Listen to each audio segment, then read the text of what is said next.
এই শাহবাগে বসে 2013 সালে কতগুলো শয়তান নাস্তিকবাদী দালালরা এই দেশে নাকি ইসলামের পতাকা উঠতে দিবে না, কলেমার পতাকা উঠতে দিবে না, কলেমার মিছিল দেওয়া যাবে না বলে হুঙ্কার দিয়েছিল।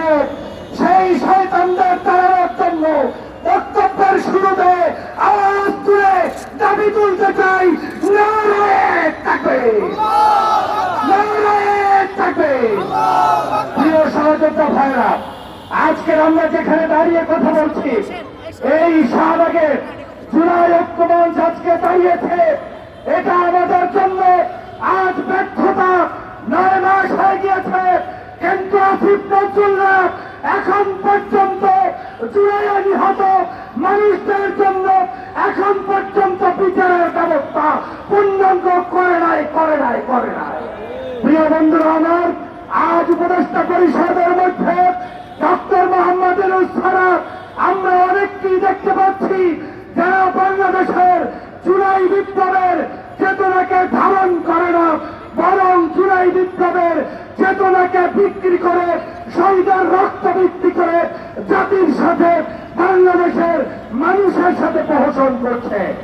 অতএব আমরা সাবধান করে দিয়ে বলতে চাই যে এই যুবকরা আজকের এই জুলাই বিপ্লব সংগঠিত করেছে, সেই যুবকরা বাংলাদেশ থেকে এখন পর্যন্ত পালিয়ে যায় নাই। অতএব জুলাই বিপ্লবকে কারো বাপ দাদার সম্পত্তি মনে করবে না। হুঁশিয়ার উচ্চারণ করে দিয়ে বলতে চাই, এই জুলাই বিপ্লব ছিল দল মত জাতি ধর্ম বর্ণ নির্বিশেষে সমগ্র মানুষের, ঠিকিরা বলেন। এই জুলাই বিপ্লব ছিল নির্যাতিত মহিষী নেত্রী, সাবেক 3 বারের প্রধানমন্ত্রী দেশ নেত্রী বেগম খালেদা জিয়ার নির্যাতনের প্রতিচ্ছবি। এই জুলাই বিপ্লব ছিল আল্লামা দেলোয়ার হোসেন সাঈদীকে হত্যা করার প্রতিবাদের প্রতিচ্ছবি। এই জুলাই বিপ্লব ছিল 2013 সালে মিথ্যা নাটক করে জামাতের 11 জন নেতাকর্মীকে ফাঁসির কাস্টে ঝুলিয়ে যে হত্যা করেছে তার প্রতিবাদের প্রতিচ্ছবি। এই জুলাই বিপ্লব ছিল আল্লামা মামুনুলকে 43 বার জামিনের ব্যবস্থা না করে তার উপরে রিমান্ডে নিয়ে নির্যাতন করার প্রতিচ্ছবি। এই জুলাই বিপ্লব ছিল 5ই আজকের মে শাপলা চত্বরের আলেম ওলামার উপরে নির্যাতনের বিরুদ্ধের প্রতিচ্ছবি। এই জুলাই বিপ্লব ছিল 57 জন সেনা অফিসারকে হত্যা করার প্রতিবাদের প্রতিচ্ছবি, ঠিক কিনা বলেন। অতএব আমরা জাগ্রত থাকতে, জুলাই ঐক্যবদ্ধ থাকলে বাংলাদেশের কোন অপশক্তিকে আর এই জুলাই বিপ্লব নিয়ে কোন ষড়যন্ত্র করতে দেওয়া হবে না। আমি উপদেষ্টাদের মধ্যে 2-1 আছে টেরিং করে কথা বল, মনে হয় যেন ওনার বাবা ইসা জুলাই বিপ্লব করে দিয়ে গেছে, অন্য অনৈক্য বিস্তার করতে চায়। বাংলাদেশে বিএনপি, জামাত, চরমনাই, হেফাজত, ইসলাম প্রিয় রাজনৈতিক দল, অন্য দল কারো মধ্যে কোন ফাটল সৃষ্টি করতে দেওয়া হবে না।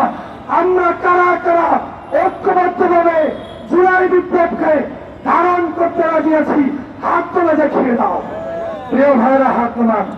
আপনাদের কাছে স্পষ্ট বলতে চাই, ওই রাজাকারের ট্যাক আর লাগাবো না।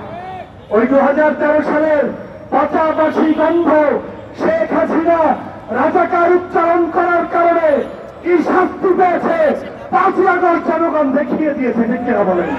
অতএব এই সকল মিথ্যাচার যারা করবে, কোন দলের নেতারাও যদি করে, সে বিএনপির হোক, জামাতের হোক, চরমনাইয়ের হোক কিংবা হেফাজতের হোক, যারাই এই সকল শেখ হাসিনার সাজানো ট্যাগিং এর রাজনীতি শুরু করবে, তাদেরকে এই শাহবাগ থেকে জুলাই ঐক্যমঞ্চ ঐক্যবদ্ধভাবে প্রতিরোধ করবে ইনশাআল্লাহ।